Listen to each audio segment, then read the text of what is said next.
What's up, everybody? It's episode 85 of the Standing A podcast. Hey, this is about to be a fire episode. Today, we got Stephen, Ringside Global in the building. What's happening? Salute. How y'all fellas doing? Doing great.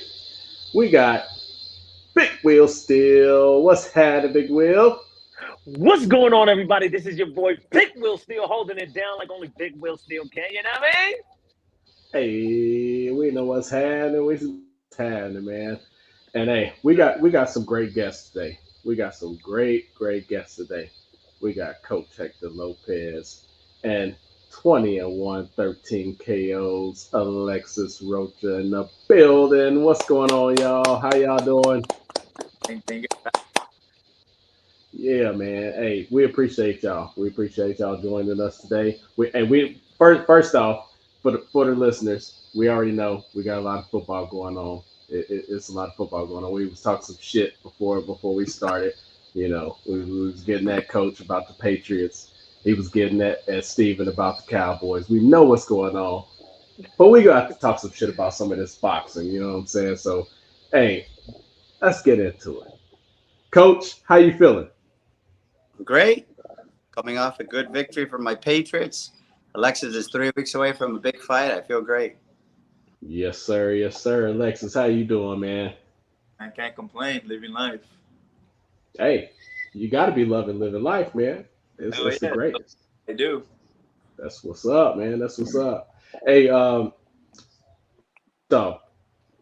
Big Will, we know you down there in Florida, man. How are things going in Florida, man? I'm obviously located. Well, for those that don't know, I'm located east of Tampa, so I'm in Riverview, Florida. You know, a hurricane came through here, but no, we fared very well. Nothing happened.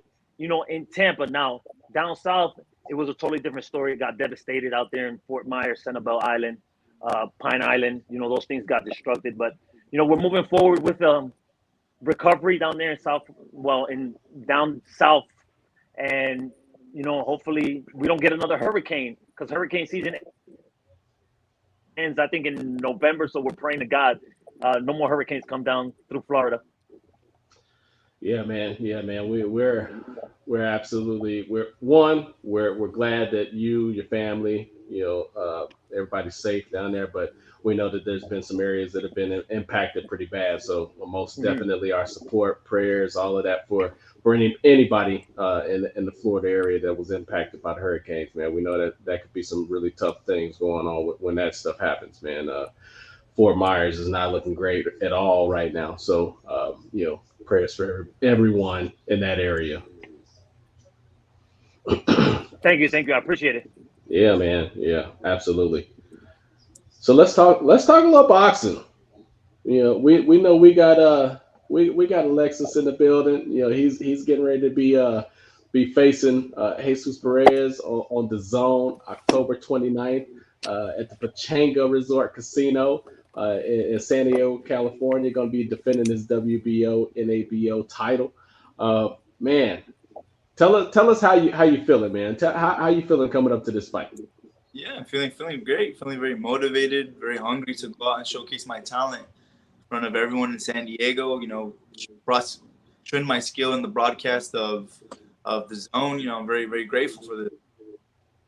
Yeah, man, it's gonna be exciting. It's gonna be exciting. You know, we've been obviously, you know, we've been fans of yours. We've been following you guys and supporting you guys right along the way.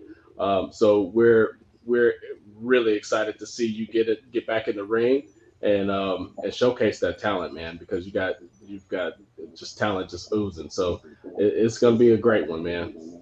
Thank you, Tommy. Yeah, Hey, man. Alexis, man, is Big Will from Sidestep Boxing. So now, before we talk about the fight, which you already spoke upon, let me know. So for those that might not know, because I'm bringing some people from Sidestep Boxing, and those that might not know you, who you are and who your trainer is, how you met, what's the relationship between you two right now? You two gentlemen that are pictured right here in the video. My name is Alexis Rocha. Promotions, 20 wins, 1 loss, 13 knockouts. By my side here is my coach, Hector Lopez. I don't know if he wants to say anything. But yeah, man. No, I'll say some shit, but I'll wait till they start. I mean, I've known Lex since he was a little kid. Met him through his brother Ronnie. I coached Ronnie for 20 years, altogether about 8 amateurs and 12 years in the pros. And Lex just happened to come along. Kind of weird story because I never thought he was going to fight. Honestly, he was overweight. He was a little fat kid playing video games. And I think it was by accident, to be honest with you, that he decided to pursue his career. I don't think he ever intended to. And then once he got a little bit of taste of boxing, I think he really just fell in love with it. So I've been training Alexis now for 12 years. Yeah, 12 years, going on 13 years. And like I said, it's put in a lot of work. We have a lot of fun, and can't wait to see what he's got up his sleeve on October 29th. Alexis, is it true you were over 200 pounds when you started boxing? Yeah, I was 205 pounds, 8'11". And that's how it all started. Hey, I got to commend you. Now, how hard was it for you to come down at that age from 200, starting your career, and now campaigning at 147 pounds? What did you learn discipline-wise at 14, being over 200 pounds, to now campaigning at 147 pounds, welterweight division? I mean, the discipline was always there at an early age. You know, I wasn't for a kid that wasn't motivated to start working out every day and start working out maybe 2, 3 times a day. You know, the discipline really starts to kick in, and also the consistency at it. You know, I didn't work out one other day. I worked out every single day, 6 times a week, maybe 7 days a week. And to where I am now, it shows the consistency of it, and you know, the motivation that I have for the sport. I think just to add a little bit to that, when he did come to the gym at 200 plus, at 210, 215, I think he lost 50 plus pounds in a few months, 3 or 4 months. And from there, I think, you know, because, I mean, we can sit here and talk forever. He was bullied, you know, they were making fun of him. He's a little chubby kid, and he really was just, you know, set on first losing weight. The boxing just happened to just, again, it was just by accident, but he lost like probably 60 pounds before your first amateur fight. Yeah, I lost about 60 pounds in a little less than 6 months. Wow. Man, I can't even fathom, because I've been 160 pounds my whole life, pretty much, and I haven't had to lose weight. Well, I did fight professional, but I campaigned at 54, so losing 6 pounds is nothing. Yeah. You understand what I'm saying? So, but to come down from 200 and then stay there consistently. Now, if you does in between fights, if you don't continue to train, do you blow up, or constantly continue to train and maintain and stay around 147? No, I'm always in the gym. You know, I take about a week off, if the most, a week off after fights, but I'm always in the gym. I try not to blow up as much as possible, and I try to stay within my weight class. And I feel like as a young fighter, you have to stay very consistent. Like I keep saying, you got to keep grinding every day, and you got to set goals for yourself that you're not going to go over this much. You could enjoy life, but you can't enjoy it to the fullest, because at the end of the day, we're still an athlete. Yeah, totally agree. I'll tell you, let me add a little bit to that, Will. So his last fight, a lot of people don't know this. He had a really, really bad injury. He had a partial a complete tear and a small fracture in his right hand. Yeah. That happened in the 2nd round. So he gutted it out, went all the way to 10 rounds, not knowing how bad it was. He had the MRI on a Monday. Yeah. And within a few days, he was already running. Yeah. So that's how dedicated he is. And a lot of guys would have taken their sweet time. You know, they would have taken time off. The kid shown that he wants to do it. I think he's learned, you know, obviously watching his brother being a pro for so long, I think he's learned the good things, the good traits, and the bad traits too. So he was very dedicated. And like I said, he's a pleasure to work with. He's easy. I'm not the easiest fucking guy to deal with. I'll be the first to admit it. You know what? If I don't ready, I am the biggest sore loser you will ever meet. I mean, I'll even cheat when I was playing checkers with my kids because I just don't like to lose. That's just the way I am. So I got to set the tone. Obviously, he trusts me to run the camp, his team, and I have to do the best job I possibly can. Yeah, man. Hey, shout out to Ronnie Rios, man. Long time boxing veteran, man. Love watching him fight, man. Still loving watching him fight, man. Shout out to Ronnie Rios. Will do. Thank you. Yeah. I have tons of questions. Don't leave me with the show, because I'll be talking all day. I know Steven want to get in there. Steven, what you got, man? What's happening? No, first off, shout out to the Patriots. They beat the very scary Lions, so they're pretty much on track for Super Bowl contention again. Just kidding. No, just kidding. But thank you. I was just gonna say thank y'all so much for giving us your time. Shout out Jose Rendon in the chat, Lorraine Villalobos in the chat. No, straight away to Alexis as well. You're doing so much with DAZN broadcasting. You got Jesus Perez here October 29th. You're coming off that hand injury. So you could tell with kind of the weight in opponent, you're chomping at the bit. I watch all your whole team's lives and stories, and I see it in your face when you're ready to go, and when you had that hand injury, you're doing the stuff, but they pan over to you, and you'd be like, "Hey," because you can tell you want to do everything, but you're kind of hamstringed on the side a little bit. And now that you're 100%, how are you feeling going in? You got your opponent, check. You got the date, check. You got the venue, check. Now you're just ready to go in there and steal the show. What is that like, to make sure you don't slip on a banana peel with a later replacement opponent or a late replacement opponent? Because we've seen that happen, with Andy Ruiz, late opponent comes in, a banana peel. Everybody thinks AJ's going to go in there and walk through the guy. We saw with Team Benavidez, Rayo, has a guy in there that's a late opponent. So these guys are no slouches. So I guess tell me a little bit about the coach keeping your mind straight on the fight, not taking anybody lightly, and going in there and making sure all your work is, rewarded come fight night. Yeah, I mean, my job's always to go in there and just show the world who I am. And with Hector on my side, he tells me all the time, like, you go show who you are. Don't fight their fight, fight your fight, despite whoever the opponent is. And my attitude approaching every fight, I approach it all the same. If the guy's 0-100 or 100-0, I approach every fight the same. I have to bust my tail off in training. I gotta mentally stay ready on top of everything.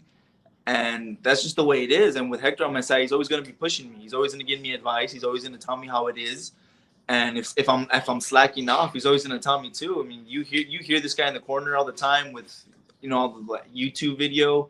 He tells it how it is, and that's just my attitude. I don't care who's in front of me. If you got Terrence Crawford or you got Jesus Perez, I'm gonna treat it as the same opponent.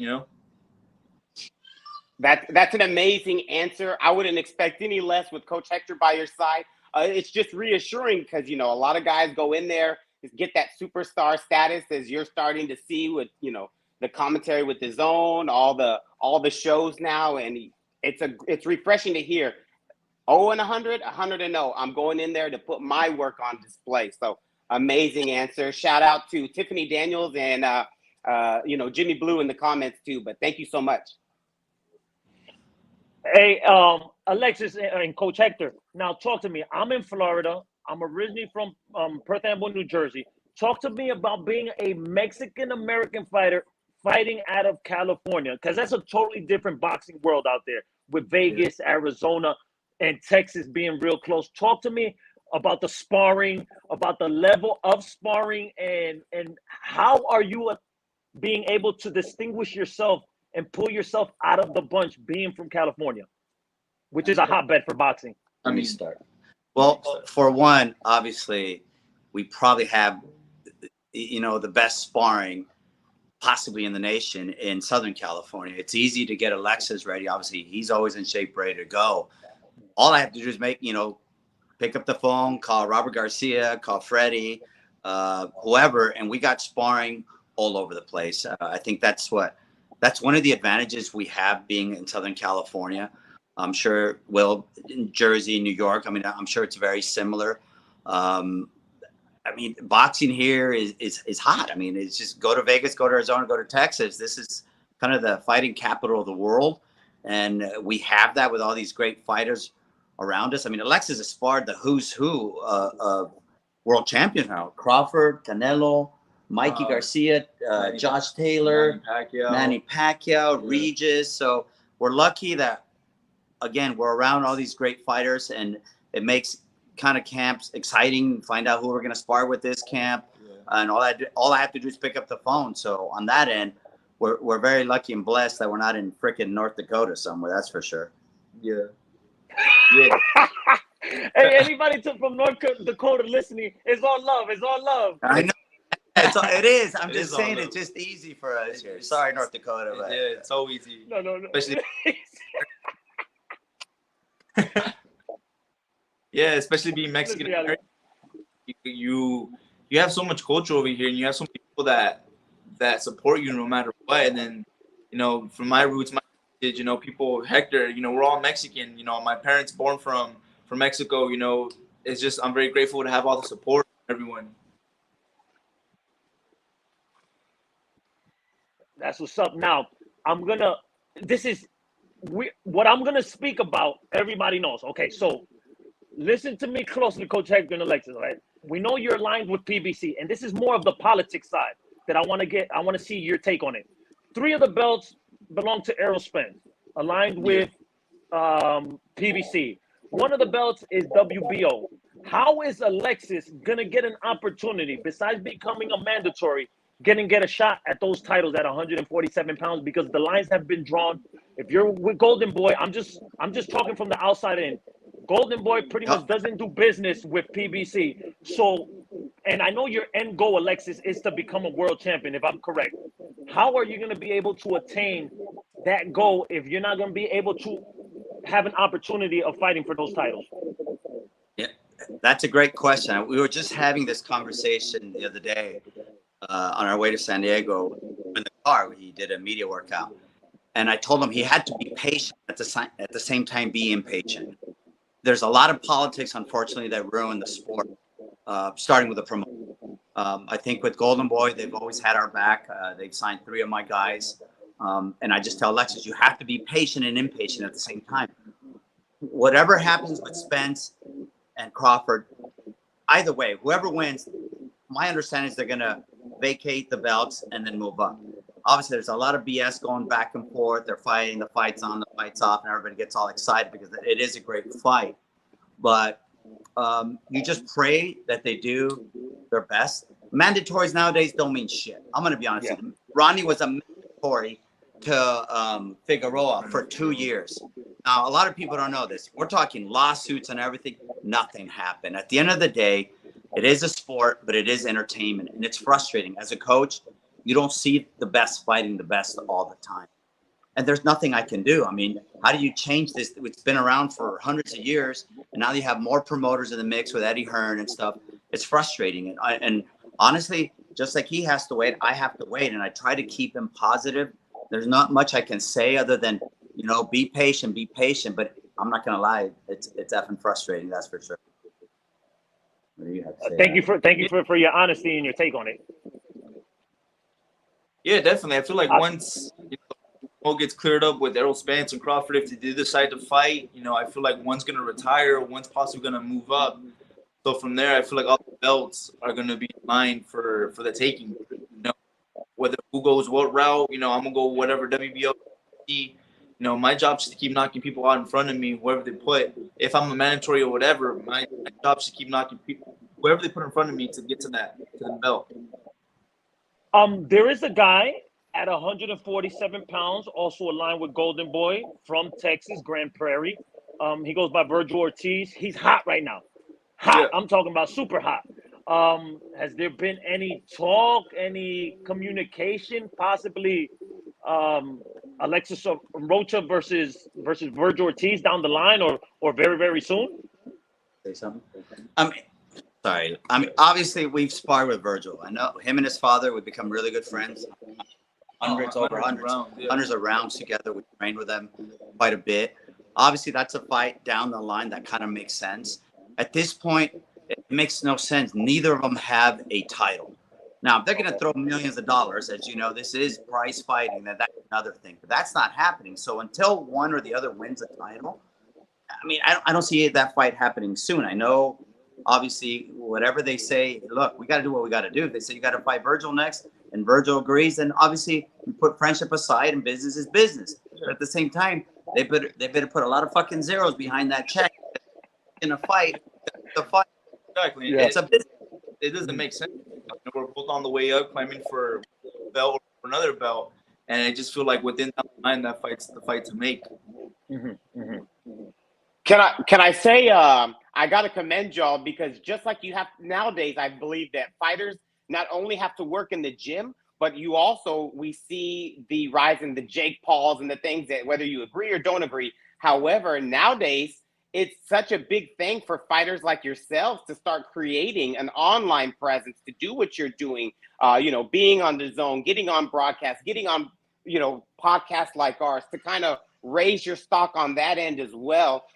Is that stuff that y'all talked about, to say, hey, you know what? I know we're gym rats. I know Coach Hector loves the term gym rat, and that's what you are. Is that something that y'all start to look for, to say, hey, let's start getting our name in the media, or to get maybe some of these high profile fights, kind of like Will is saying, to put our name in the mix? Is that something that boxers have to do nowadays? Yeah, I definitely do agree. Now, with today's generation, it's all about social media. It's all about platforms.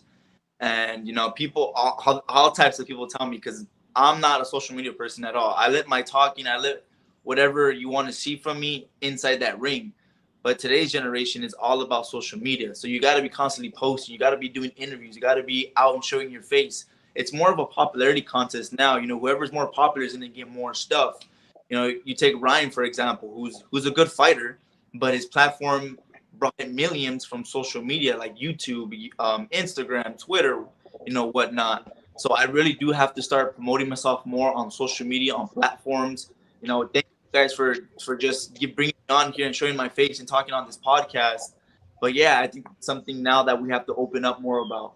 And I think Hector agrees with me on that. I agree, but I fucking hate it. I'm gonna be honest. I fucking hate it. social media. What? But social media loves you. The zone, Yeah. you blew up, man. You were like one of the best cornerman speeches you could ever see, man. That one from DAZN, it blew up, and I wish DAZN would be smarter by putting the camera not necessarily in y'all's business, but to be able to hear some of the gold that you're putting out. Because at the same time, you're not doing it to be popular or famous, but the stuff that you're giving is, Alexis, the truth. And like you've said in the past, I'm nobody's assistant. I'm not a fighter's assistant. I got to let him know what he's got to know. And when you were fighting Solomon, he's in control of the fight, but you're giving him instructions like it's a even round fight. So I commend you on that, always letting Alexis know, the truth, because there's a lot of fighters that the trainers that are saying, hey, you're doing great. We saw with Canelo and Eddie Reynoso. He's one of my favorite fighters of all time, but Eddie Reynoso's telling him, you're doing great. We're looking great. And I'm like, the defense looks good against B-ball, but defense doesn't score. You got to start throwing those hands. You weren't winning any rounds. And I've told him, look, guys, at the end of the day, and I said this on the last podcast with you and Tommy, my job is to get him to win. And sometimes it's not easy. It's not going to be fun. That's what, obviously, Will, you've been in the ring, and, sometimes it gets heated. And as a coach, I'm trying to get the best out of my fighter. And again, this works for me. It might not work for every other coach, but at the end of the day, I have to try to win a fight.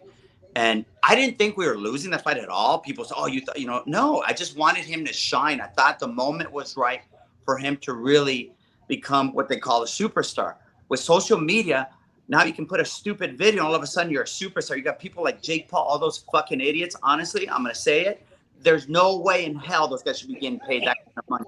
When these guys have suffered and trained so hard since they were 12, 13 years old up the ranks. Now you got YouTubers, you got all these idiots thinking they can fight. And like I said earlier, now it's become more of an entertainment business than the actual fight game. It's frustrating. It waters down our sport, definitely. Who's grinded half their life, who sacrificed so much, who's gave away their childhood to earn the spot that I'm earning now. And then you see Jake Paul, who comes from basically TikTok or Vine or whatever, and gets paid millions of dollars for his first professional fight. Can piggybacking a little bit off that, Tommy, if you don't mind, we have so many things that I rock with you guys because you guys are the toast of boxing to me, from inside the ring to outside the ring. The way Coach Hector interacts with everybody, fans, the way Alexis is always liking, sharing all the fans that are sharing him. He's giving that same energy back. With this last weekend, I'm just going to put it out there with Conor Benn and with why am I drawing a blank on his name right now? Conor Benn and Chris Eubank. Yeah. Chris Eubank Jr. Chris Eubank. Yes. So that's another thing where Conor Benn, he got a lot of push from DAZN, and then you see something like this where it's like, man, we have so many fighters doing it the right way, but yet the ones that are getting the shine are guys that are trying to cut corners and be dirty. You pop, and it is what it is. I was just shocked at the fact that there was still questions on, well, is this fight still going to go on? Or we got to go with the lawyers? Are we going to go with outside the British Boxing Board of Commission? Like, I don't understand how that fight was going to try and continue with Eubank going up 2 divisions. Ben going up 2 divisions. Eubank's coming down. You pop, and how frustrating is that? Or do y'all feel any type of way, or you don't care when it's like, hey, we'll just let them keep falling to the side, and we're just going to keep doing our own journey, and eventually our time will be our time. But what is that like for you guys when you see a guy like Ben get that push and then think that happens? You want me to go off? No, I'll be first. It's fucking frustrating. When you, like I said, you do it the right way and you grind as hard as you possibly can. And there's days you don't want to get up because you're so tired, you're so aching. You don't want to go run those 5 miles. You don't want to go up to spar those 10 rounds because you're physically hurting. But you find the way and you find the will to get up and do it. And, for people taking PEDs to recover faster or whatnot, for the testosterone, it's not fair to us that someone has the upper advantage on us, and especially when you're going in a ring and you're literally fighting when someone's life on the line. That's not cool at all. I mean, look, I don't know if you guys know, we were supposed to fight Ben. We had put it out there about a year ago. We told we Robert were willing Diaz, to go fight in his own backyard. Yeah, we told Robert Diaz, send them the contract. Said he earned the contract, and they turned it down. Yeah, they turned it down. Eddie Hearn declined. But now that you see this, Lex hit the nail on the head. You're talking about, obviously he took an infertility drug. He's a guy, for one thing, and it boosts your testosterone level like 50% from what I've heard. And then he's gonna go out there and say, I didn't cheat. Does he think the rest of the world's fucking stupid? I mean, is he that dumb? Okay, the only stupid ass is him, and he sits there behind those attorneys. And the frustrating part for Eddie Hearn to try to say, we can still salvage it. The fight's still gonna go on. Don't you guys get it? It has nothing to do with the sport. It has to do with money. Nobody gives a shit about fighters anymore. It's about money, and that's the truth. And I'm just speaking from the heart because it's frustrating. Now that I know that he's doing this, I mean, do you think it's going to be easy for us to say, hey, they're offering you the Conor Benn fight, and I'm going to have to put all these stipulations in the contract? Once a cheater in my book, always a cheater. And if he did cheat, then they have to deal with it. They should suspend him. But no, because he's a superstar back in the UK, he'll get a slap in the wrist. If that would have been Joe Blow fighting a 4-rounder and he tests positive anywhere in the US, nobody gives a shit. He's a 4-rounder. Move on. Suspend him for a year. But because it's Conor Benn, they're willing to risk somebody's life. I mean, are they fucking crazy? I mean, that's insane. That's just my personal opinion, and I'm really speaking with the heart because it's a tough sport. I've seen people get hurt, and it's not fun. So I don't know what the hell to do with that. Now you got me agree. Going, Steven. Hey, anytime we can get Coach Hector talking from the heart, I'll take it all day, every day, and I'll sit back all day. But I will say this. I've talked with Coach Hector. Shout out Michael Cockrell.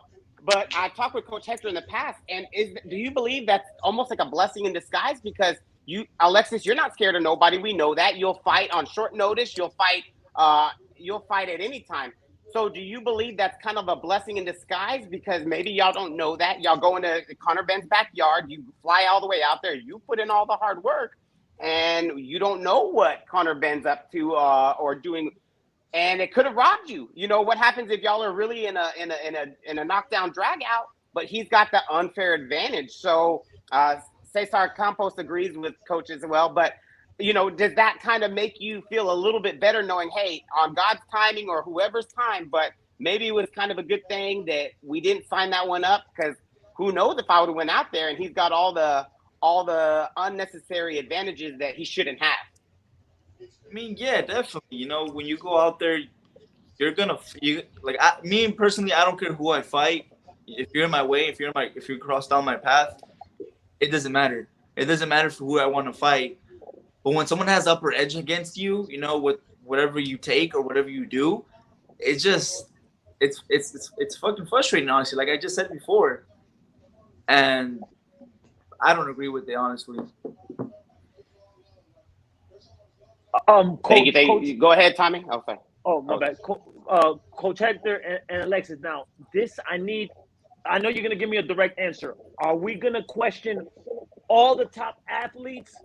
Because we do have a page. It's called Sidestep Boxing. A lot of people are saying all the top athletes are on something.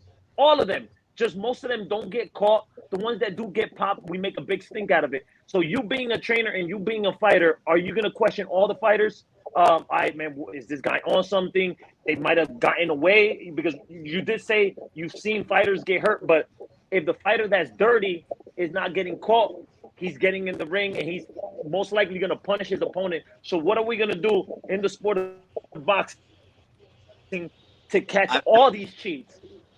It's going to be hard, because I think there's a lot of fighters out there that are doing it the right way. And then you can see some that obviously, you know, you run into these guys a lot coming up the amateur ranks, and you get some good fighters. And all of a sudden they become these studs, and it's hard not to question those. And the only thing you can really do is maybe do more testing. I mean, how stupid is it? I mean, you have a card. They're only going to test typically the main event and the co-main event. What about everybody else on that card? Look, the only thing you're going to find in this kid is going to be a lot of Coca-Cola and beans in his body. That I can tell you, because I'm around him all the time. But there is fucking guys out that are willing to just go on the edge and see. Let's see if we're going to get caught. I know there's a lot of guys. Look, I've sat in offices where I've heard promoters say, how come you guys aren't doing this? I'm like, joking? That's the truth. I wouldn't feel right as a coach telling Texas to take something that's been banned. I don't want to be labeled a cheat. I couldn't do it, and I won't do it. But when we go up against somebody, I'm going to ask for testing, because I want it to be on a level playing. You know, USADA, whoever the drug, whoever's going to test more, you know, involved with it, or how to. I think it should be a sports, you know, cycle where they start. Like I said, football, basketball, baseball, you know, they all play against each other. But in boxing, they're out to hurt this man. They're out not to kill him, but to put a whooping, hurt him. They're literally kill him. And when someone's taking drugs, testosterone or whatever, so I believe the commission or whatever needs more. If it's so expensive, I understand why promoters are not getting. We did the USADA, I think, Ronnie's last fight. It's so expensive. They make it very, very expensive to test these guys year round. And, I mean, what do you do? Well, you just test the top 10, top 20. I don't know. It could be, but it's got to keep around until somebody gets hurt, and all of a sudden we're not proactive. We're reactive. Oh my God, we should have done this guy's. Stick with it. Everybody thinks it's fun. Get fucked up really fast. Watch, it's gonna happen. Yeah. Sorry, it's just, Tommy. It's like breaking in and out. I don't know if it's just me or everybody else, but I just want to make sure. Yeah, just a little bit. Okay. Yeah, I thought I heard it a little bit. Okay. Tommy, if I have something else, but if not, I mean, it's up Go to you. for it. Okay. No, hey, go for it, man. Hector and Alexis, remember, all the questions I asked is for both of you. Take me back to October 30th, 2020 against Rashidi Ellis. Talk to me about that experience. What happened, if anything? Talk to me a little bit about that fight. Yeah, I'll be the first to say, I was 100% physically ready. One of the best shapes I've ever been, one of the best camps I've ever had. But mentally, I was not ready. I was scared. And I will say I was scared because I put so much pressure to protect my O. Nowadays with fighters, they try so hard to protect their undefeated records, because if you have 1 or 2 losses in boxing, you're considered written off. You're considered he wasn't good. And you look at UFC for you look at Ultimate Fighting Championship, who all their champions pretty much have 3, 4, 5 losses, and they're considered greats in their sport. And then you look at boxing, prospects who lose, they're not that good.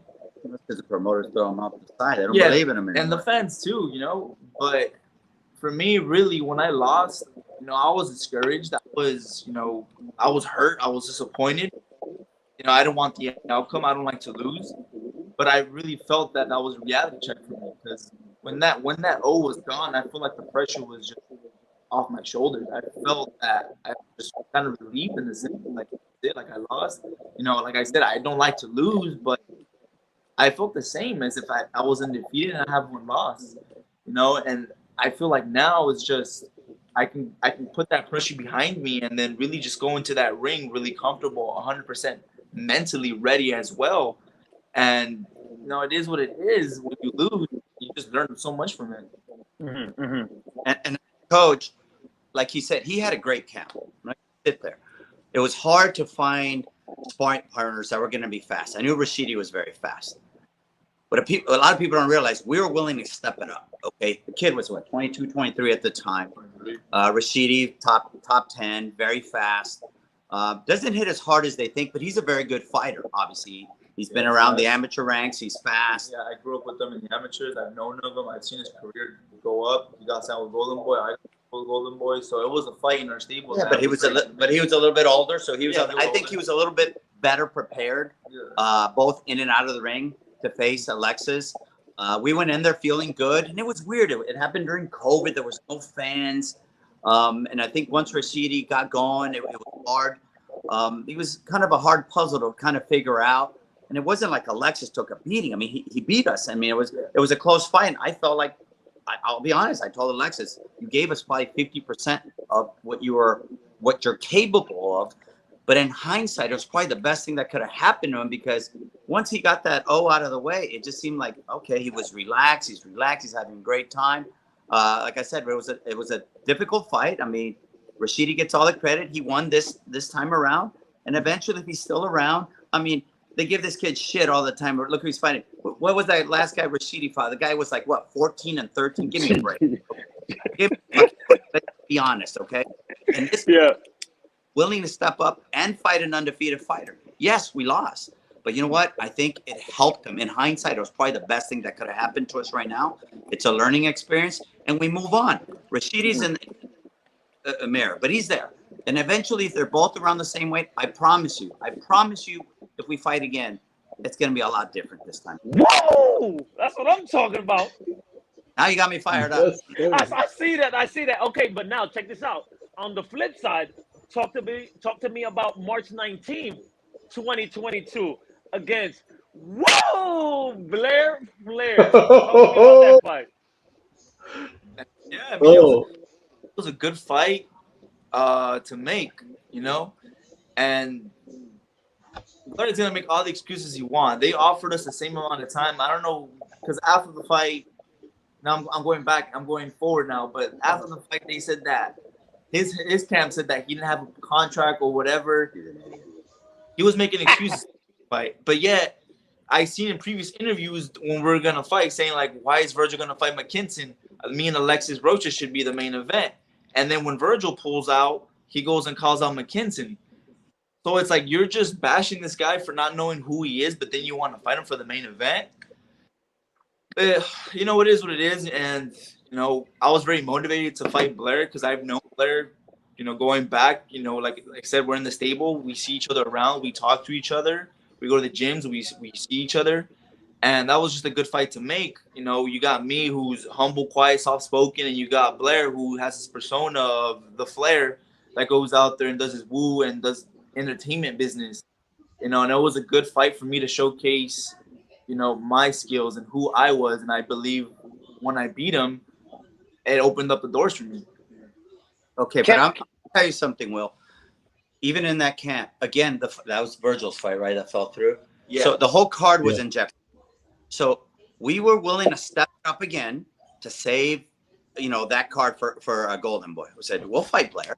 I didn't think he was that good. I still don't think he's that good. No, but this was before. We'd say we're going to fight him like 6 weeks. Oh, yeah, but all he's done is made excuses and talk shit. I mean, he's a weird fucking guy. I'm going to just say it, okay? He's a weird He's a very, very weird guy, awkward guy.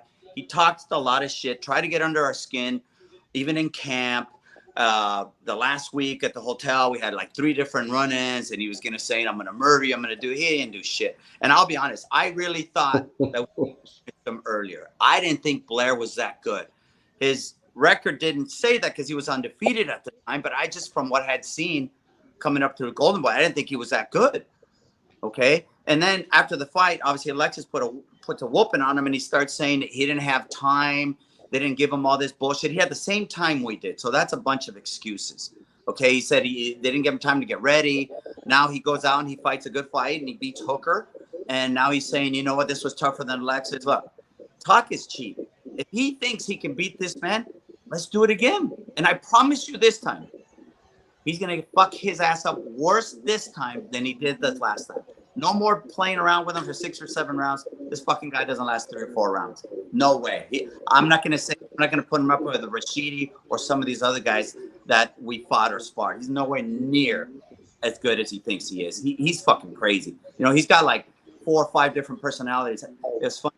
I told him after the fight, I said, I hope you have enough eyes for your fucking personalities, because he's going to beat your ass. And he did. Woo! Hey, I love the energy. The chat's blowing up with Coach. For real. He's gonna get him this time. Jojo, one of our friends, says, "Wow." Jose Rendon, another big boxing head of ours, says, "LOL." Like, the chat's loving it, because every time Coach Hector speaks from the heart, it's true. It's passion, and all of the boxing fans love it. To Alexis's point, he did try and weasel out, but that's where I give credit to Alexis, because that social media part. That's where that's crucial, because Blair goes out and says, hey, make me the main event versus McKinson. Alexis goes out and says, no, don't run, me and you. And that was one of those things where the social media worked to Alexis's advantage. So then they end up having you guys go. You put on a hell of a performance. We've made some amazing highlight videos. Randy Jones, whoa, the chat's going off still. We made some really cool highlights.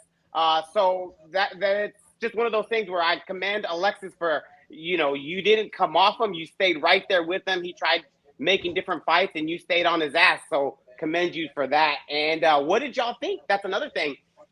Coach, you said, he's got the 4 or 5 personalities. We've seen it in the boxing media. What did y'all think? Because y'all came down for that fight. We got to see y'all in Fort Worth. Me and Tommy got to, see your loving family and the whole team.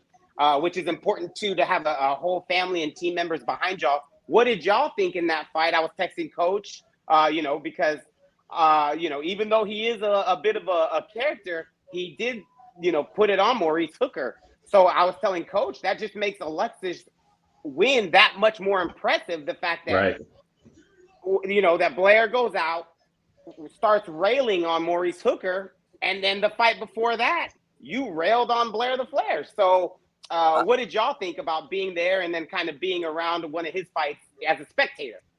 I mean, I agree. Look, he fought a good fight. I think a lot of people were expecting Hooker to beat him because there was talks about Alexis fighting Hooker right after that.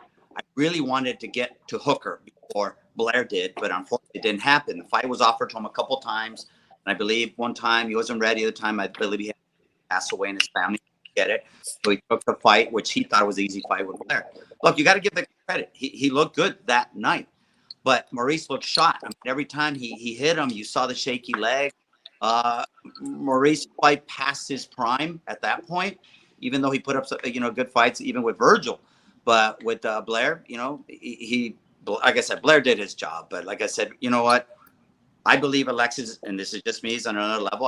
I think you're going to see the same outcome, same result if we fight him again. But I think this time, I don't think Blair goes past 4 or 5 rounds. And if he's watching, I hope he's watching, because he always talks about, I'm in shape, I'm a beast.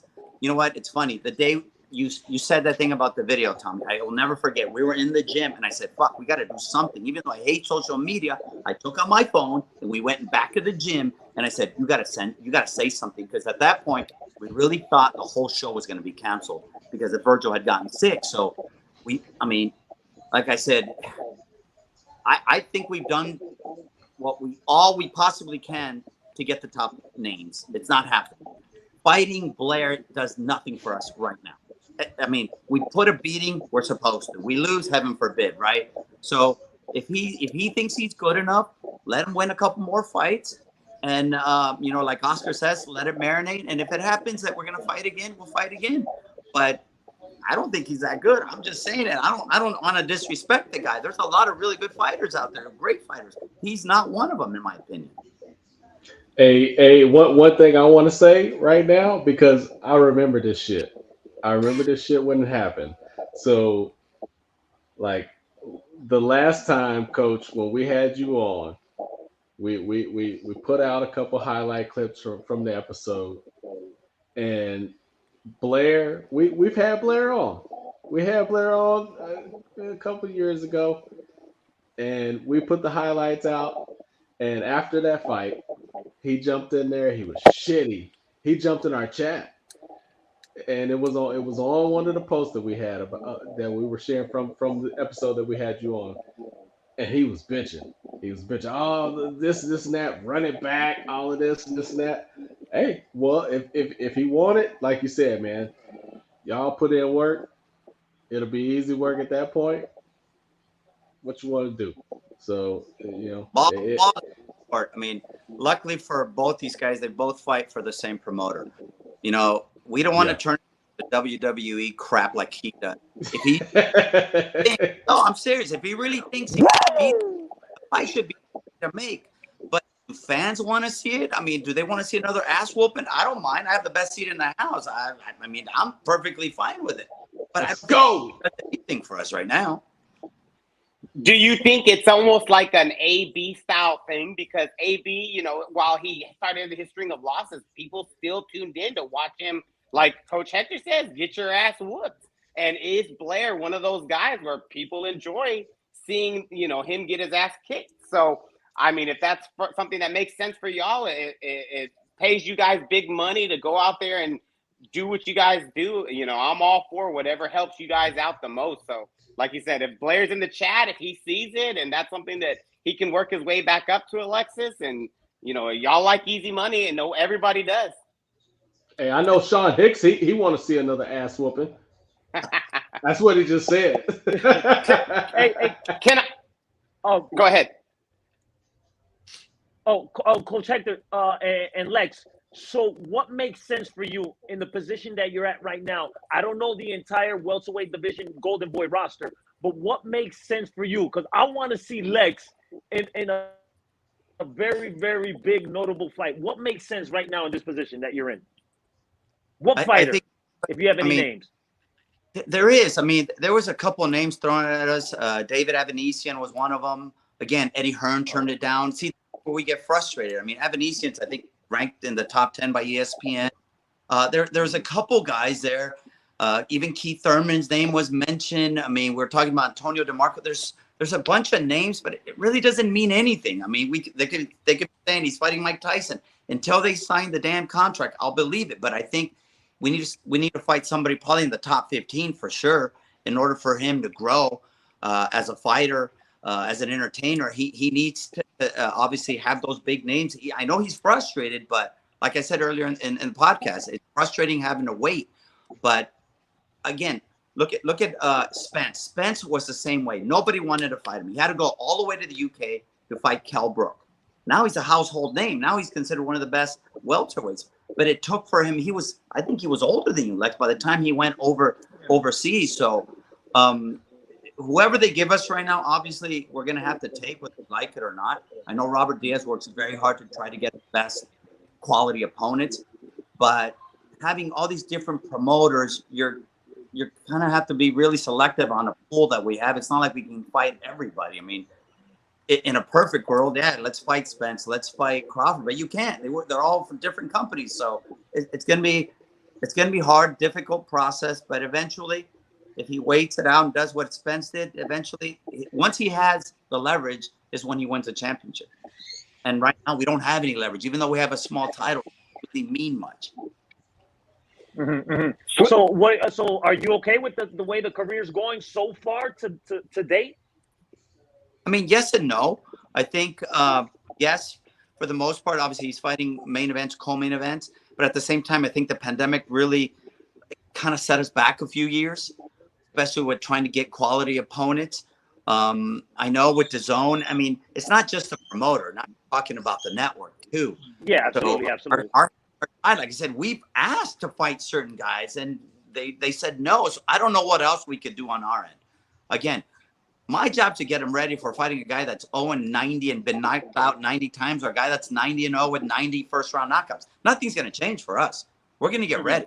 Yeah. So we have whoever they put in front of the person that has to get beat, to get knocked out, and that's my mentality. Whoever they put in front of me. Can I ask?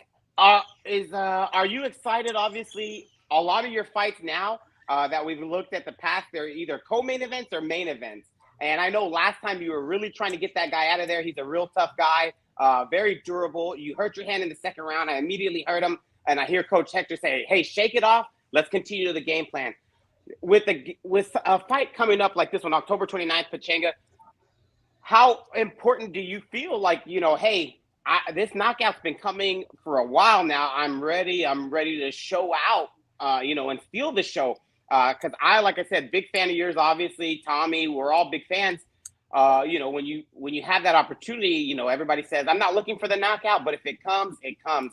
And nowadays with boxing fans, outside the hardcore fans, a lot of times people are only watching highlights of big knockouts. So is that something that plays in mind? Like I said, obviously not trying to slip on the banana peel, but to go in there and do work and then kind of outshine Jojo Diaz, who's a great fighter too. Yeah, I mean, I'm in no competition with anyone but myself. I don't look to outshine anyone. I just want to fucking go in there and prove who I am. And now is the time to go out there and showcase who I am. And I'm gonna try to get knockouts. I'm gonna try to go in there and hurt you. I'm gonna try to go in and throw every punch with bad intentions to knock you out. Like I said, I always say it. Like, I don't go in looking for knockouts. It's a yes and no. Like, I don't go just to swing one Hail Mary and hope to pray that it knocks you out. Like, I don't go looking for that, but I go with the intentions of trying to knock you out with throwing bad conventional shots towards you.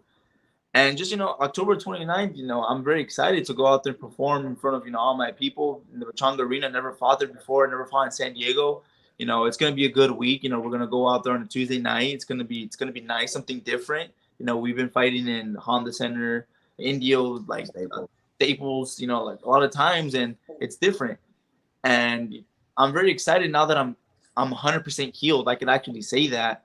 Now I'm letting my right hand go. It doesn't bother me at all. So I'm very excited to go out there and, go out and look for a knockout. Awesome. Just to switch gears a little bit, I wanted to highlight this one real fast. Shout out to you guys in the TKO Boxing Gym for the Muhammad Ali stamp. Tommy, and Tommy were talking about this earlier in the day at the gym. That is so important with TKO being a nonprofit. You guys have saved so many kids. I would imagine Coach Hector would say those kids have saved him just as the same. But you have, what was that, the mayor of Santa Ana out there at TKO Boxing Gym? Coach Hector and Alexis, are these some of the things, the accomplishments outside the ring, obviously, because y'all have accolades in the ring and outside the ring, but are these some of these things that you would have been like 4 years ago, 5 years ago, or hell, a year ago during COVID? The mayor's going to be here from Santa Ana. We're going to have this media press. We're going to be doing a Muhammad Ali stamp, in our TKO Boxing Gym. How amazing is that? Oh, man, to have something like that at our boxing gym where, like I said, Santa Ana, no one really knows anyone that comes out of there. And then from now hosting Muhammad Ali act stamp to be a part of there, it's very historic, I should say. And then we're very grateful and very honored for me and Hector to be putting our city on the map and acknowledging where we come from and, working so hard to show who we are. I mean, how crazy is this? Muhammad Ali doesn't even have his own stamp. I mean, he fought during a time where obviously there was a lot of crap with the war and everything, and being African American. I mean, I couldn't even imagine how difficult it was. So for us to be mentioned in something like Alexis as historical, I'm proud. Santa Ana, to be part of that, I'm sure if you ask 9 out of 10 people in Florida there, they don't know where the hell Santa Ana is. But if you mention Disneyland or LA, then they know where we're at. So I feel it's great, something to be very proud of, and hopefully one day they'll be talking about an Alexis Rocha stem. You never know. All we want is an opportunity. Hey. That's it. Nothing else. Yeah. Hey, we fly into Santa Ana because the flights are cheaper to Santa Ana. That's smart. Yeah, they are. Yeah, they're cheaper, so we always go through Santa Ana. Hey, real quick, before I sign out, I don't know how long Tommy are gonna stay on. I want to train like Alexis this week. What we looking at? What the schedule look like? Starting tomorrow. This week's probably his hardest week. It's my hardest week, as in long rounds of sparring, where I wake up tomorrow. Tomorrow I'm gonna start I've been all camp waking up at 6 in the morning to go run with me and some of my teammates with one of our assistant coaches. Shout out Robert Villasenor. And we grind out in the morning. We run our 4 or 5 miles and we do 1,000 sit-ups a day. So it's been a tough camp. 1,000 a day. 1,000 a day, yeah. So Monday, Wednesday. That's what's up, man. Yeah. So yeah, this week's gonna be our long week with sparring. 12 rounds, Monday, Wednesday, and Friday, and after that we start bringing it down. But this week is hell week, as they used to say. Yeah, this will definitely be his toughest. He'll spar 10 rounds tomorrow, 12 on Wednesday, and 10 on Friday. And obviously in between, we're doing all the conditioning, like he says, early in the morning, a lot of running. Probably start watching some videos of our opponent a little bit. Probably focus more on his videos, but it's definitely our longest week. We're training 6 days a week now for the last 3 weeks till we get to San Diego. So it gets a little serious now. He starts cutting weight, so it'll get a little moody. But obviously we're Mexican. We like to eat Mexican food. When you hey, Alexis was like, nah. My kid that weighed 205 pounds. Can you imagine? He's eating a lot of burritos and tacos, and I'm not trying to be like, okay, we work, but I'm just saying, all right? I don't want people to call me a racist or anything, but I mean, it's a tough week, Will, as you know, especially when you're doing the 10 or 12 rounds. Anything can happen. This is a week that I always worry as a coach. I don't want him to get tweaked or injured because it happens all the time. And, you're talking sparring partners sometimes that outweigh you. We've been going with bigger guys the last few weeks. So it'll be a tough week. Keep my fingers crossed everything works out. And like I said, just getting him ready. Probably the hardest week, this one, and probably the week of the fight, because they just, you're just tired of the training. You just want to get it out of the way. You got to make the weight. All the press conferences. The busiest week we cut the weight. And to me, that's like, come on, we can't do this like a week before. Like we're literally starving, hygiene ourselves, and you expect us to go in front of a lot of interviews and put a smile and put a smile on our face. And they always ask you, how are you feeling? I'm like, damn. I feel like shit. Hey, and we're not moving up in weight class. We're not moving up. We're staying at 47, correct? We're campaigning at 47. Staying at 47, I make it very healthy now. Now that my body's kind of leaning out, I'm getting older, I'm getting more mature. It's not easy to make the weight, but it's easier in a sense that I don't balloon up in weight. I watch what I eat outside of camp. Don't get me wrong, I still love my hamburgers, my pizza, my tacos, and all that, but I proportion it to a size where I don't overdo it. Shout out Randy Jones. Just to switch it, man, I don't know how much longer y'all have, but I want to give y'all the opportunity to shout out to your team, because again, I'm all in on team Coach Hector and team Alexis. Y'all know that, and I see y'all in the park in the morning. What coach is that's all y'all are training with, and who are some of your guys that you're that are in camp that are doing some of those 1,000 sit-ups with you, suffering with you? Who on the team do you guys want to shout out? Well, you know what? We do have a team behind Alexis. Obviously, shout out to our sponsors. You know, Abraham Perez, SOA, Cal. Abraham and I are pretty much, he's my brother. You know, I'll do anything for the guy. Our team, our coaches, Cesar Campos, Robert Villasenor, Andrew Mejia, Dr. Jones. There's just so many people, our families, because they have to put up with me coming home and being moody. I'm sure he does the same shit. My wife, my kids. It really takes a lot of people to prepare this young man. Everybody at the gym.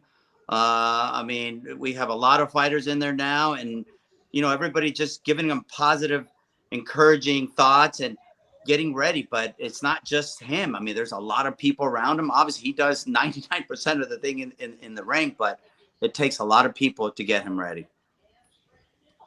I just wanted to. Oh, yeah. I mean, just shout out to the guys that work out with me every morning.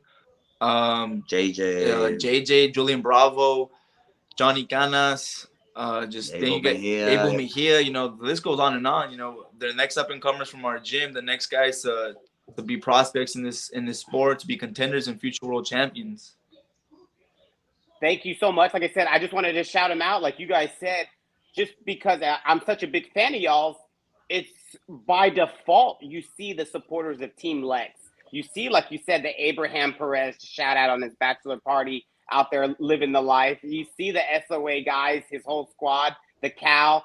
These are all guys that are just big supporters of Alexis. So what's kind of cool that I've seen is being a fan of Alexis means you're also a bigger part of a big support network. That I've talked with Coach Hector before, and he's like, man, this guy helps with this guy helps with this. So it's really awesome to see that it's, besides you doing 99% of the work in the boxing ring, it does almost take a village to raise a strong, great, charismatic fighter. So shout out to you guys that are doing it the right way, because unfortunately we see some guys not doing it the right way, and you know, the good ones will prevail. So shout out to you guys for sure. And not only that, I mean, Alexis has to obviously put in all the work, but he's got to trust us with the team. I mean, sometimes you make mistakes. We're human, you know, but we do have a lot of good people around him. Even Brad Barnett. There's a lot of guys that have helped him get to this point, and he's the one that has to just, you know, we tell him what to do, he does it, and it makes our job easy. Makes everybody on the team's job easy. He's coachable. I've always said that about a lot of the greats. They're easy because they listen to you, they trust the system, and you just got to let it evolve. But there's so many people. I mean, I could sit here for hours and talk about all the people that have been in his life and helped him with any little thing, you know. And you know, I'm forever grateful for that. And a lot of people, just like you guys, you know, putting us out there. I mean, I'm forever grateful for having us on the show. Yeah. To a lot of people, might not mean anything, but it really does. And those little things is what's gonna separate him from some of these other guys that are trying to come up, you know. And now, like he said earlier, it's almost like a popularity contest, and we need everybody, all hands on deck. And, you know, we got to go out there and put on a great show on October 29th and hopefully knock our guy out.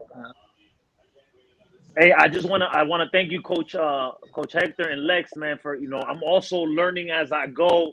You know, obviously I spoke before, but I just want to see your insight on what's going on, because, you know, at that level of boxing, you know, small little nuggets is what separates champions from contenders. So, you know, I just want to greatly appreciate it for, you know, for everything you just said in this podcast. So, you know, that's all I got to say, man.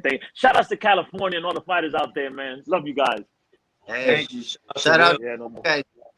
So, and our hearts, obviously, we live in California. We had an occasional earthquake, but I've heard that's nothing compared to the hell you guys have been going through. So, obviously, you know, we keep Florida in our prayers, and it's just a crazy time with the war overseas and just all this crap. And, you know, sometimes I wish we could just go back to, you know, when you're a kid, you're so innocent, you don't think about all this other crap. As you get older, you get all this shit coming at you in all these different directions. So definitely, like I said, thank you guys again, and we'll keep up the good work. And like I said, we'll say a little prayer for you guys, and that's all we can do from, you know, this far away. That's all we can do. Tommy, thanks so much for having me too. You know, it's always a pleasure, man. Hey, you know what it is, Big Will. You know what it is, bro. Hey, it's always a pleasure. Hey, you know the deal. Hey, it's always a pleasure having you on. Hey, man, I love going out to California, man. I've been to Wild Card. and then but I went up to Big Bear. But I didn't know Abel Sanchez's gym was private, and I took my wife, my daughter, and not knocking Abel, but he was like, "Yo, you gotta get off. This is the private gym." I was like, "Oh, my bad, Abel. Okay, I'm out. Bye." But California is beautiful. I love visiting out there. Huh? Abel's a good guy. You know, he sold his gym. Jaime Munguia bought it. Oh, Jaime Munguia? Munguia's up there, but Abel's he's one of the guys that obviously years ago I had to lean on a lot of good coaches. Garcia family, shout out to Riverside. We chat any chance we get. There's a lot of boxing that goes on when we're there sparring. But Abel's one of those guys, obviously, that kind of opened the door. I think I was up there with Ronnie when Canelo first showed up to Big Bear. So it's a good gym. We're right in between. We got Robert Garcia too down in Riverside, not far from where we're at. But hey, Will, you're ever in town? Stop by, say hello. I promise you, I won't kick you out of my gym. Okay, hey! Remember this ugly face? Remember this ugly face? I'll be there. You got it. Hey! Real quick. So Mikey Garcia, he's retired, right? Officially? I believe so. From what I heard. Okay, because I mean, Mikey, he's such a beautiful person, has a beautiful soul. He hasn't come out and said, "Yeah, I'm done with boxing." I think so that's why I'm asking you guys. I think giving us a little like a formal he did. announcement. Okay. He did on the Canelo Triple G podcast with DAZN, where they did ask him about it. He's like, I am retired. And then they said, would you want to get into commentary? And he was like, I don't really care for the commentary the coaching. He said, I won't do coaching, but I will do commentary. So he did officially say it on the DAZN podcast that Triple G Canelo. I mean, we go to Riverside a lot. I haven't seen Mikey months, so probably. Robert got nothing but killers up there, huh? Oh yeah. I mean, there's probably about 20, 30. Great stable, huh? There's probably about 30 pro fighters there right now in all different weight classes. They have an unbelievable system that works for them. Great work. I mean, that's where we get our sparring done. I would say that 90% of our camps, sparring session, are at Robert. Yes. Hey, Hector, I'm using you as my gold card. I'm like, I know Hector. All right, Robert, let me into your gym. I know Hector and I know Legs. I know both of them, man. Those are my guys.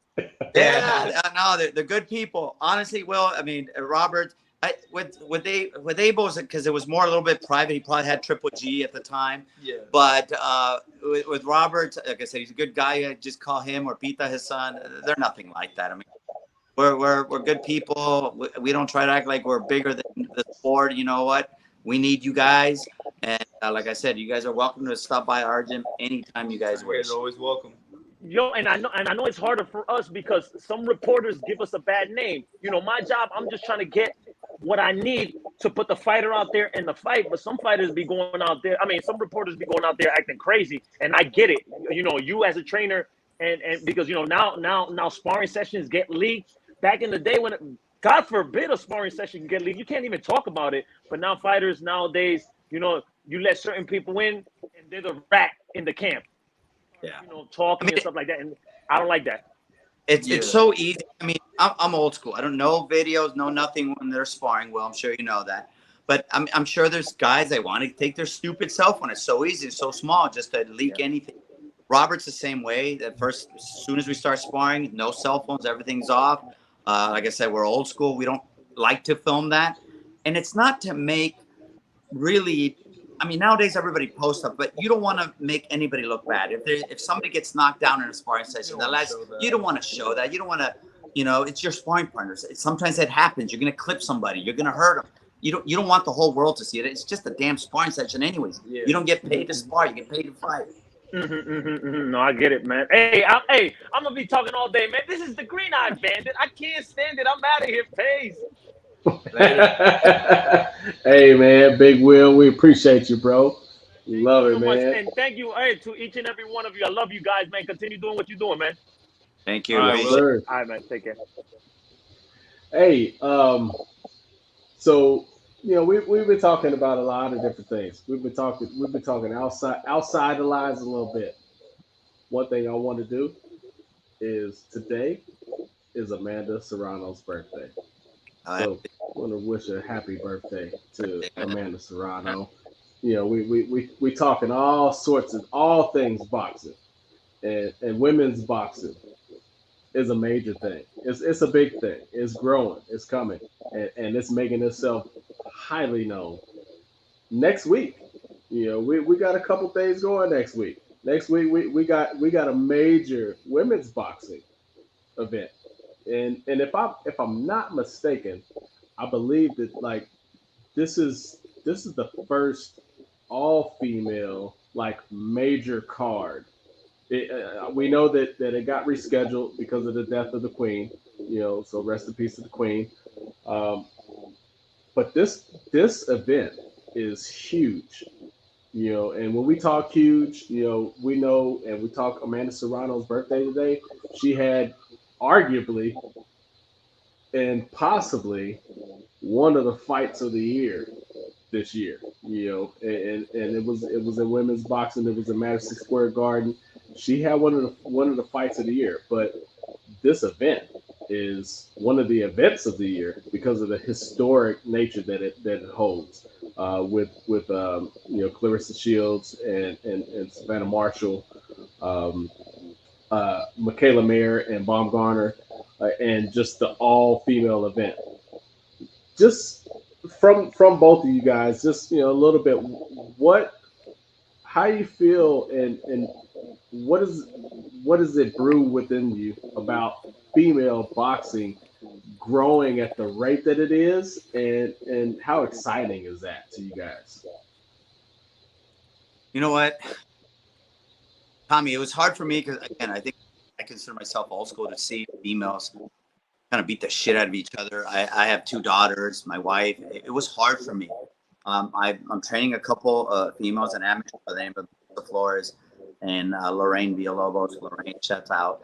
And I see how hard they work in the gym, just like the guys.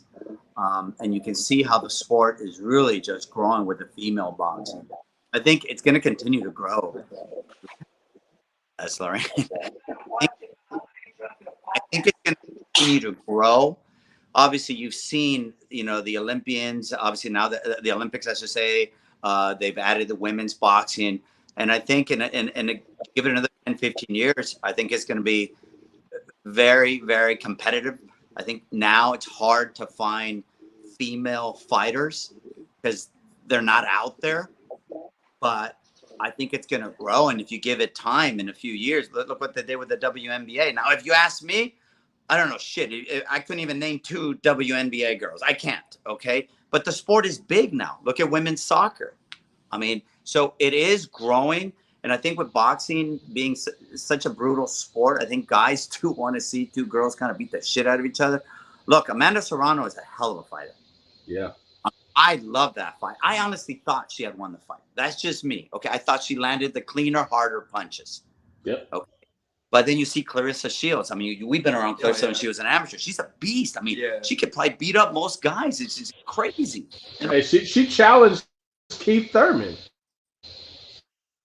You know what? I mean, I'm telling you, she wouldn't surprise me. I just think guys are naturally gifted because they're stronger. I think, the women are different, but I don't know, Lex. I don't want to sound. I don't want the women to be all up on my ass and say anything, but they deserve it. They're working hard. They deserve the platform. Me personally, it's hard for me to enjoy some of the women's fights.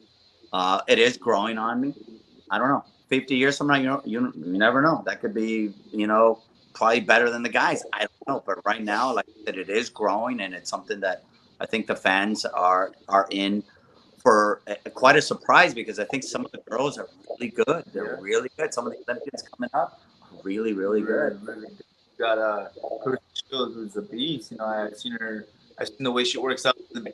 I was back in the she's just a beast, man. The way she performs is crazy. And then you got Denise Estrada, Michaela Mayer. You got a lot of people going out there. I mean, a lot of females going out there and just displaying their skills of boxing, just showing the fact that women can do it too. And it's just, my hats off to them. The way they grind, the way they work just as hard as anyone else. And it's good now that they have a platform in boxing like we do.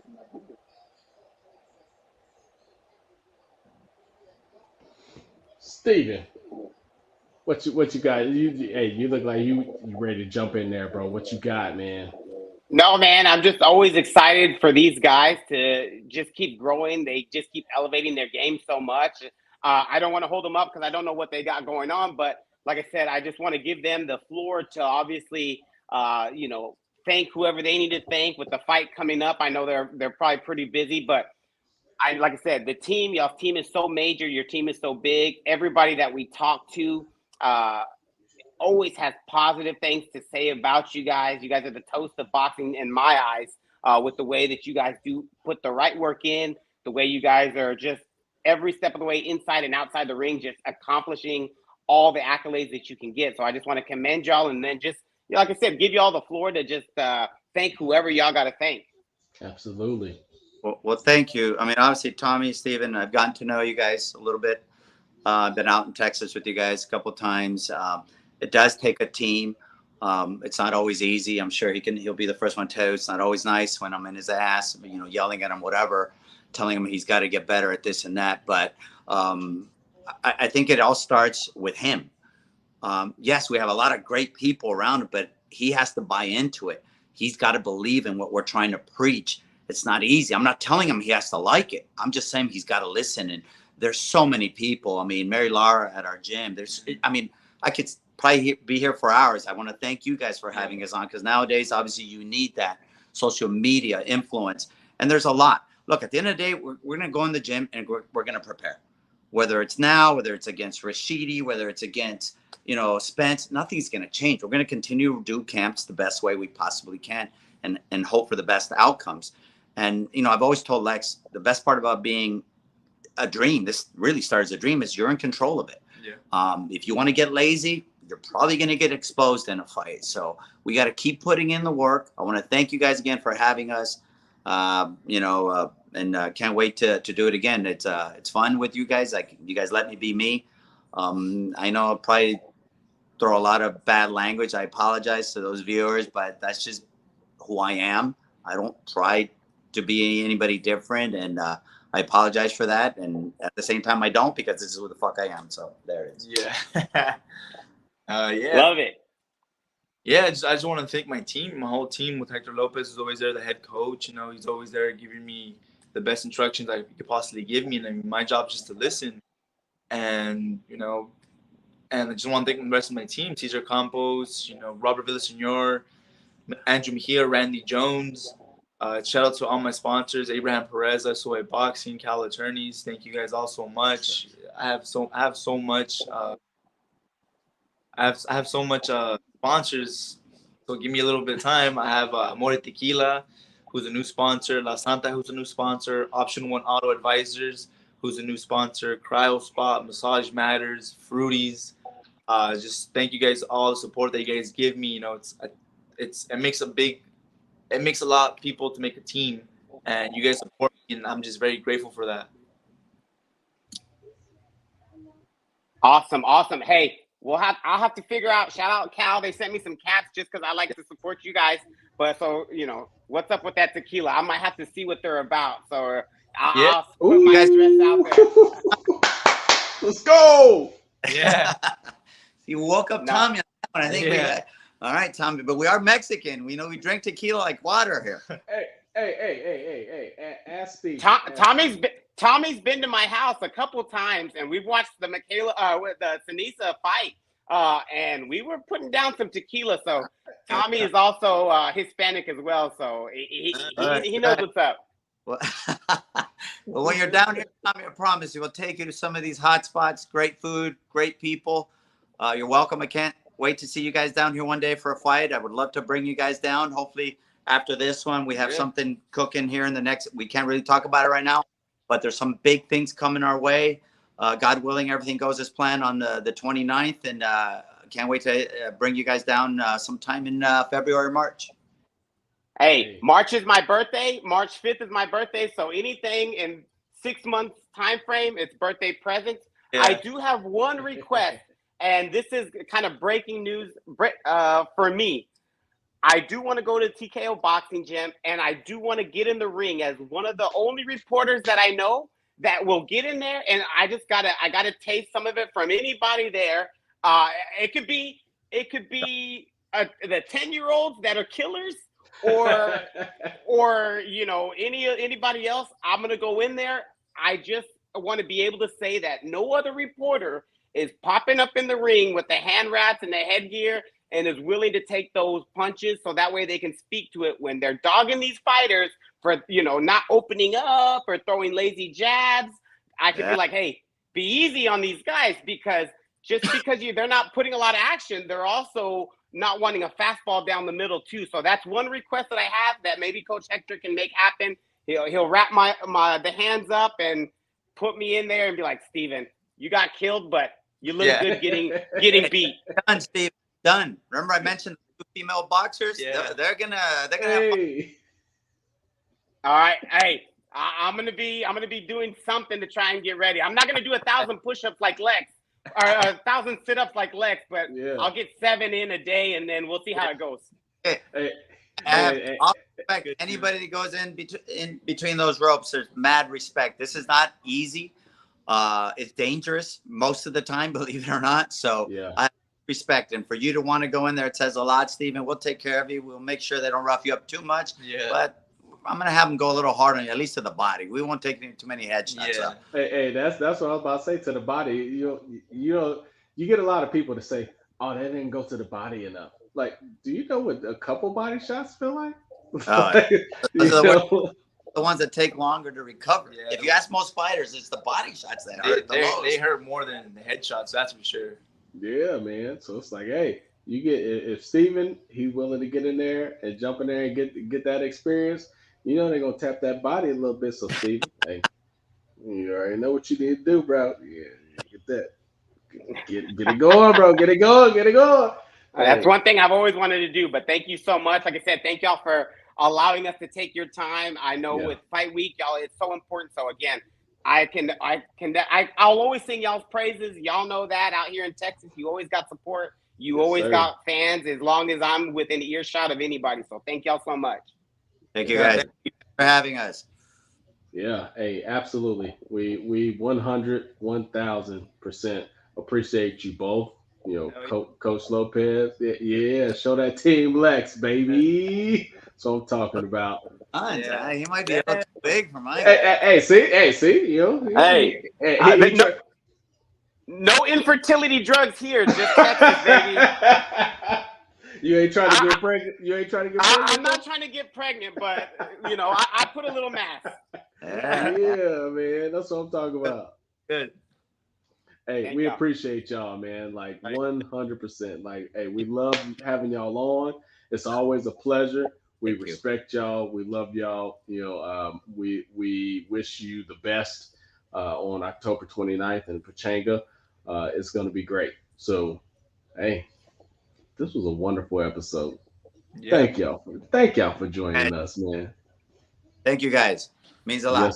Yes, sir. Hey, Steven, appreciate you for joining us, man. Shout out to Big Will Still. Hey, Alexis Rocha, Coach Hector Lopez. It's episode 85, the Standing 8 podcast. We appreciate everybody for listening. Thank you. And everybody, y'all have a great night. Good night. All right, guys. Take care. Good night. Thank you, guys. Yes, sir.